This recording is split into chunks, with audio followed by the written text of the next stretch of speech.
Zimbabwe's next president should be General Constantine Dominic Chiwenga.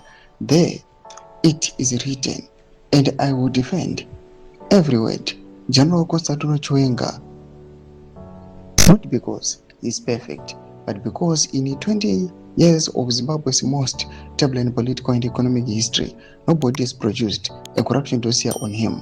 In this environment, that is a qualification. Sarapena mashoko onekwa kunzi retired general oyachindosa VP Constantine Chiwenga vachiti is the best fit aiwa kuti alide nyika yeZimbabwe kuKenani, atungamirire nyika yeZimbabwe. Ndokuti subscribe or like out on the bell icon. Tiendera mberi kumana nokudanyira chiti General Chiwenga does not need to construct a liberation narrative.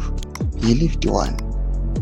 From the liberation struggle through the professional development of the Zimbabwe National Army, through his tenure as commander of the Zimbabwe Defense Forces, to the night of November 14, 2017, when he stood before cameras and did what no general in African history did done quite so precisely. General Chiwenga has demonstrated an understanding of both power and restraint that is extraordinarily rare.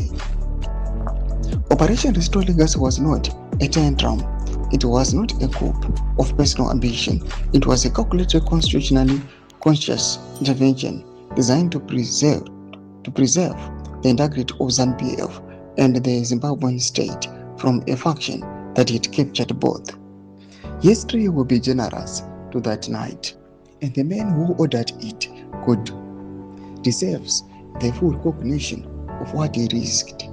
Doma developments are kuda panguva ino vanhu vachisapota VP Constantine Chiwenga vachiti aiwa generally vakasacrifice a lot kuti nyika yeZimbabwe ikwanise kubuda mumahands of the First Republic, and panguva ino people from history vanonyatsoona kuti he is the man who is best fit kuti again nyika pairi tangled nezvigananda, Chiwenga is the only one who can rescue the country again. Pena comment section medu dzavhura enyu muri kudi pamusoro pechitiko ichi. Musawana subscribe or like, punch on the bell icon.